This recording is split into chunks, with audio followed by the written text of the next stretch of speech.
Bismillahirrahmanirrahim. Assalamualaikum warahmatullahi wabarakatuh.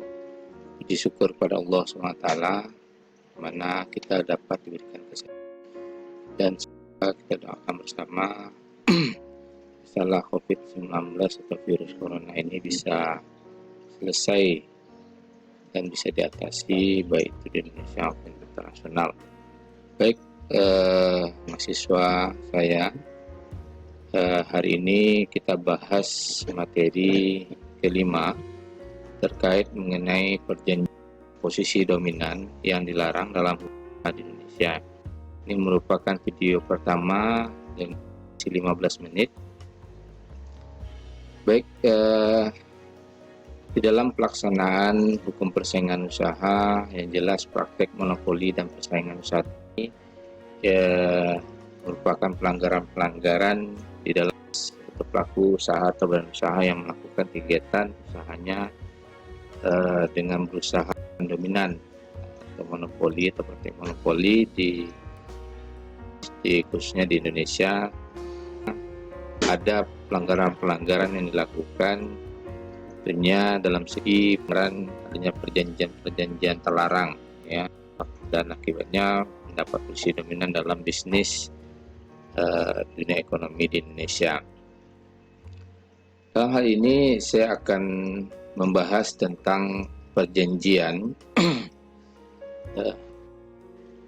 Perjanjian ini dari dalam Undang-Undang Nomor 5 Tahun 1999 ya telah diatur sejumlah larangan praktek monopoli, ya, dan persaingan usaha yang tidak sehat lainnya dengan harapan dapat memberikan jaminan kepastian hukum dan perlindungan yang sama kepada setiap pelaku usaha atau kelompok selaku pelaku usaha dalam berusaha. Dengan adanya larangan ini, pelaku usaha atau sekelompok pelaku usaha dapat bersaing secara wajar dan sehat, serta tidak merugikan masyarakat banyak dalam berusaha, sehingga pada gilirannya penguasaan pasar yang terjadi timbul secara kompetitif. Jadi di samping itu, dalam rangka menyosong dengan bebas, jadi kita dituntut untuk menyiapkan dan mengharmonisasikan rambu-rambu hukum yang mengatur hubungan ekonomi dan bisnis antara bangsa. Nah, dengan demikian juga mempunyai andil dalam mewujudkan lahirnya Undang-Undang Nomor 5 Tahun 1999 yang kita bahas di materi pertama, terbentuknya dari Undang-Undang Nomor 5 Tahun 1999 tentang praktek monopoli dan persaingan usaha tidak sehat. Jadi kalau kita lihat dalam pengertian perjanjian di sini, pengertian perjanjian atau kontrak ini adalah perbuatan hukum di mana satu orang atau lebih menggunakan atau mengikat dirinya atau saling mengikat dirinya terhadap satu orang atau yang lebih, ya. Jadi hukum perjanjian adalah keseluruhan. Sini hukum perjanjian adalah keseluruhan hubungan hukum antara dua pihak atau lebih berdasarkan. Sedangkan ada menurut Hartman bahwa perjanjian itu melakukan perikatan adalah suatu hubungan hukum antara sejumlah terbatas subjek-subjek hukum. Sehubungan dengan itu, seorang atau beberapa orang daripadanya mengikatkan dirinya untuk bersikap menurut cara-cara tertentu terhadap pihak lain atas sikap yang demikian itu, ya. Sedangkan di sini mengartikan bahwa perjanjian itulah suatu hubungan hukum yang bersifat harta kekayaan antara dua orang atau lebih atas dasar mana pihak yang satu atau pihak kreditur dan pihak lainnya atau yang berkewajiban atas sesuatu yang berprestasi.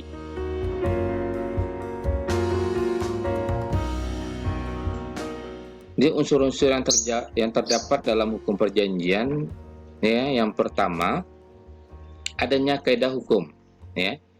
Di kaidah dalam hukum kontrak dapat dibagi menjadi dua macam, yaitu tertulis dan tidak tertulis. Jadi kaidah hukum kontrak tertulis adalah kaidah-kaidah hukum yang terdapat di dalam peraturan perundang-undangan traktat dan jurisprudensi, sedangkan kaidah hukum yang kontrak tidak tertulis adalah kaidah hukum yang timbul, tumbuh, dan hidup dalam masyarakat. Jadi kalau kita kaitkan dengan persaingan usaha, yaitu dengan perjanjian terlarang, Komisi Pengawas Persaingan Usaha mungkin lebih bisa membuktikan terhadap pelanggaran dalam hukum persaingan usaha apabila ada perjanjian-perjanjian tertulis, tapi tidak dalam pengembangan penyidikan yang dilakukan oleh KPPU, perjanjian tidak tertulis pun bisa diungkap dengan proses pelaksanaan bisnis yang dilakukan antar pelaku usaha, yang mungkin bisa dibuktikan dengan praktek monopoli ataupun persaingan usaha tidak sehat. Sedangkan yang kedua, unsur yang tercantum dalam hukum perjanjian, ini ada subjek hukum, ya.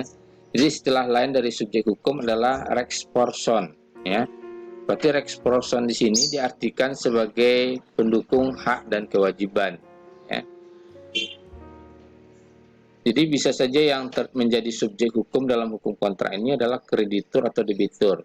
Ini kalau kita kaitkan dengan perbankan, ya, perjanjian-perjanjian antara nasabah yang melakukan pinjaman dengan perbankan. Jadi kreditur itu adalah orang yang berhutang, sedangkan debitur adalah orang yang berutang. Selanjutnya, ini adanya prestasi. Jadi prestasi itu apa? Prestasi itu adalah apa yang menjadi hak kreditur dan debitur, ya. Nah, ada 3 prestasi yang terdiri dari memberikan sesuatu,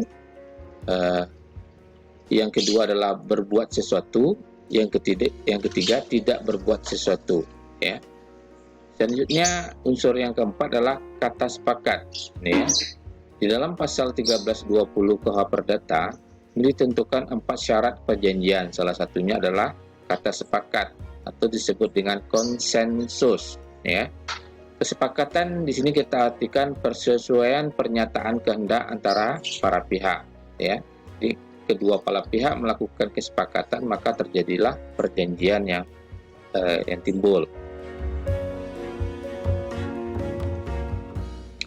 Selanjutnya, unsur yang kelima adalah akibat hukum. Jadi setiap perjanjian yang dibuat oleh para pihak akan menimbulkan akibat hukum, ya. Jadi akibat hukum adalah timbulnya hak dan kewajiban. Dan yang jelas yang menjadi suatu sumber hukum di dalam hukum perdata sendiri ini adalah perjanjian, ya. Maka di dalam setiap perjanjian yang dibuat antara para pihak ini akan terdapat hak dan kewajiban para pihak, ya. Kalau kita artikan hak itu adalah sesuatu kenikmatan dan kewajiban adalah sesuatu beban, ya.